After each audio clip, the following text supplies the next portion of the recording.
আসসালামু আলাইকুম দর্শক মন্ডলী। আজকে আমি আপনাদেরকে বাংলাদেশের যে টোটাল ১৩টি নির্বাচন অনুষ্ঠিত হয়েছে তার কিছু তথ্য দিয়ে আপনাদেরকে সহযোগিতা করার চেষ্টা করব।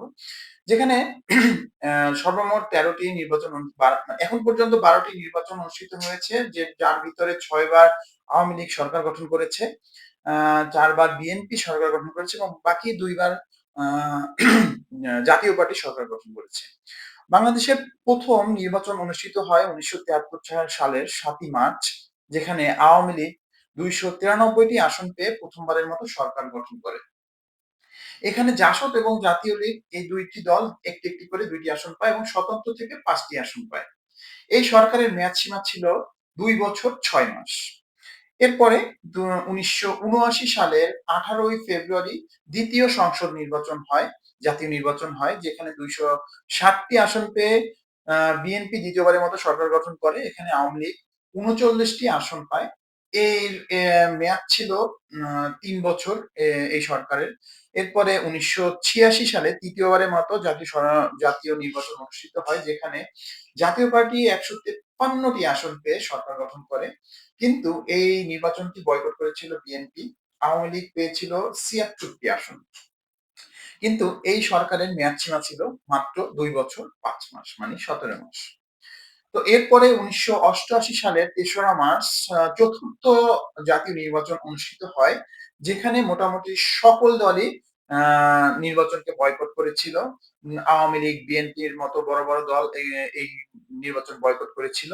যেখানে ২৫১টি সিট পেয়ে জাতীয় পার্টি সরকার গঠন করে এবং সম্মানিত যে অন্য দল তাদের নিয়ে বিরোধী দল গঠন করা হয়, তারা পেয়েছিল মাত্র ১৯টি সিট। এই সরকারের মেয়াদ ছিল ২ বছর ৭ মাস। তো এই ৪টি নির্বাচনের পরে যে পঞ্চম নির্বাচনটি অনুষ্ঠিত হয় সেটি অনুষ্ঠিত হয় ১৯৯১ সালের ২৭শে ফেব্রুয়ারি, যেখানে প্রথমবারের মতো অন্তর্বর্তীকালীন সরকারের আন্ডারে নির্বাচন অনুষ্ঠিত হয়, যেখানে বিএনপি ১৪০টি সিট পায় এবং আওয়ামী লীগ পায় মাত্র ৪৪টি সিট। এখানে জামাত পেয়েছিল ১৮টি সিট, জাতীয় পার্টি ৩৫টি।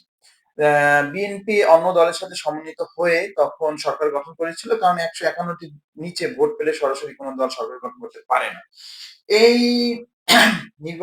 এই সরকারের মেয়াদসীমা ছিল ৪ বছর ৮ মাস।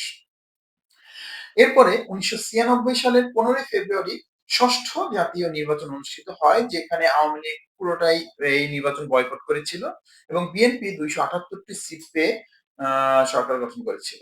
তবে এটি বাংলাদেশের মানে একটি নির্বাচন যেটির মেয়াদসীমা ছিল মাত্র ১২ দিন।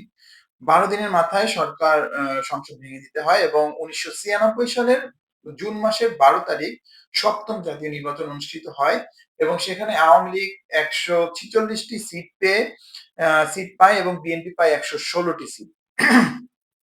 এটিই প্রথম সরকার বাংলাদেশের যারা মানে পুরো ৫ বছর মেয়াদ সম্পূর্ণ করে। এবং এরপরে ২০০১ সালের ১লা অক্টোবর আম ৮ম জাতীয় নির্বাচন অনুষ্ঠিত হয়, যেখানে বিএনপি পায় ১৯৩টি সিট এবং আওয়ামী লীগ পায় মাত্র ৬২টি সিট। এই বিএনপি সরকারও টোটাল ৫ বছর তাদের সময়সীমা পার করতে পেরেছিল। এরপরেই চলে আসে ১১ যেখানে নির্বাচন হয়নি প্রায় ২ বছর। এরপর ২০০৮ সালের ১৯শে ডিসেম্বর নির্বাচন অনুষ্ঠিত হয়, যেখানে ২৩০টি সিট পেয়ে আওয়ামী লীগ সরকার গঠন করে এবং মাত্র ৩০টি সিট পায় বিএনপি।